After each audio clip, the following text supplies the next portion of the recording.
Today, we are talking all about what you need to know as a beginner who is trying to get fit, doesn't have confidence in the gym, probably doesn't even have a gym membership, has never tracked their calories or their macros, but you're determined, you're ready, you want this, and you want to know what it takes, what you need to do to reach your fitness goals.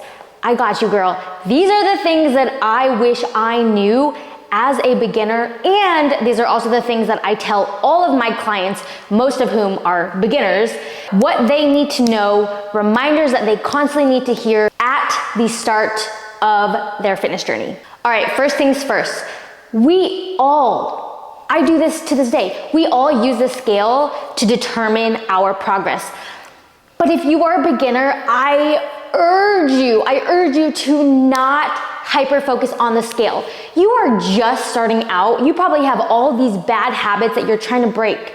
What I want you to focus on instead is progress with your habits. Are you getting 1% better every day? Are you making slightly better choices today than you did last week? That is a win. I don't care what the scale says. I don't care if you lost 0 pounds.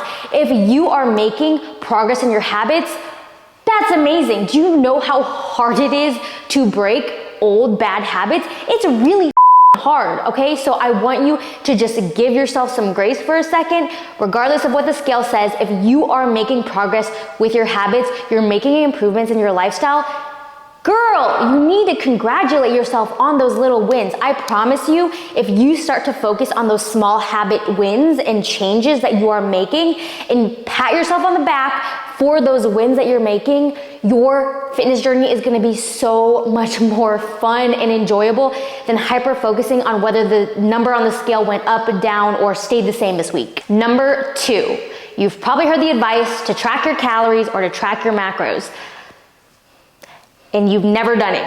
Download MyFitnessPal right now. Go to your app store, download MyFitnessPal. You there? All right. Now, there is a free and a premium version. Just do the free version. You don't need to pay for it. Stick with the free version, all right? Now, what I want you to do is start tracking your food intake and just see where your calories land. Don't aim for a specific calorie goal. MyFitnessPal is going to give you a calorie goal. Ignore it. I don't want you to put any pressure on yourself to try and hit a calorie goal right now. All I want you to do is just get in the habit of tracking your food and seeing how much you are currently intaking.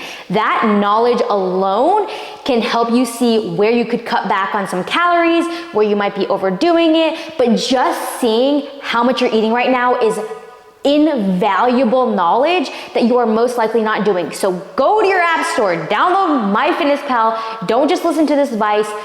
Do it. There is no power in just knowledge. It's all action. So download MyFitnessPal, start tracking your food intake. If you have no idea how to track it, it's so easy. Just click add food, search the food that you want to put in your diary.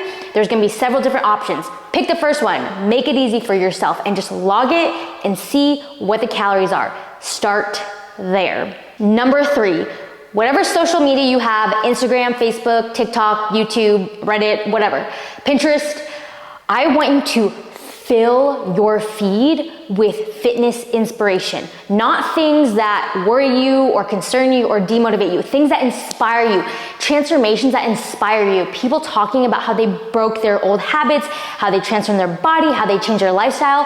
What you fill your feed with is what you fill your mind with. And what you fill your mind with will determine the actions that you take on a daily basis. If you have 1,000,001 distractions going on in your life, if you have drama with your friends and your family and your significant other, I promise you trying to focus on your fitness journey is going to be the hardest thing in the world. The more you can fill your mind with inspiring weight loss or fitness journeys or fitness information that helps motivate you to change your life for for the better, it's going to be so much easier to focus on doing those habits and not getting distracted by other things that are happening in your life. Now, obviously your life is not gonna revolve 100% around fitness, but the more that you can feed your mind with inspiring fitness quotes or journeys or whatever it may be, I promise you it's gonna be so much easier to stick to the healthy habits that you've set for yourself. Number 4, please stop putting yourself in situations where you have little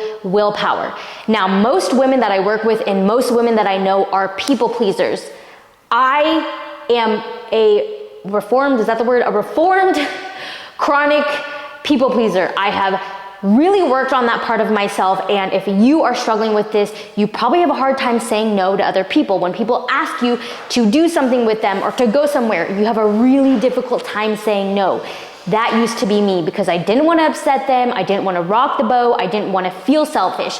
But if you continue to say yes to going out to drink and eat and party and all these places that you really struggle to have willpower in, at least for now, you are going to continue to make your fitness journey so difficult for yourself. This doesn't have to be a forever thing where you just say no to everything, but in the beginning, when you are starting to build healthy habits and it's hard for you to say no to temptations like sweets and alcohol and all that junk, I need you to start saying no to things that make it hard for you to stick to your healthy habits.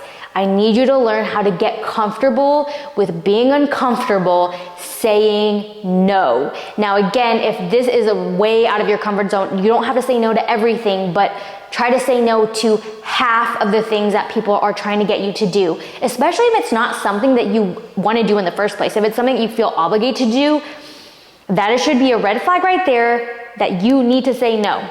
Now, if it's something that you want to do, you want to enjoy, fine. Say yes, go do it. I'm not trying to stop you from living your best life, but just understand that it's going to make it so much harder for you to build healthy habits while you are in the beginning stages of really using that willpower and discipline to build those habits. What I suggest is saying no to the situations that make the willpower or that drain your willpower significantly, until you build better habits, and then you can come back to those situations with stronger habits and a more developed mindset and willpower and discipline, and be able to say no to those tempting things. But in the beginning, stop putting yourself in situations that make it difficult for you to say no.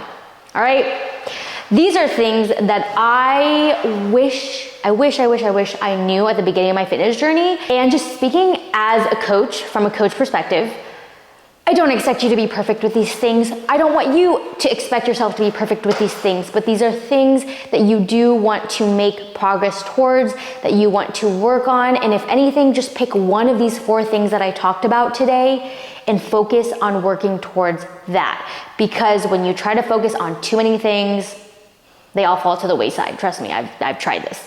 But they all fall to the wayside, so pick one thing you want to focus on and hammer down on that. All right?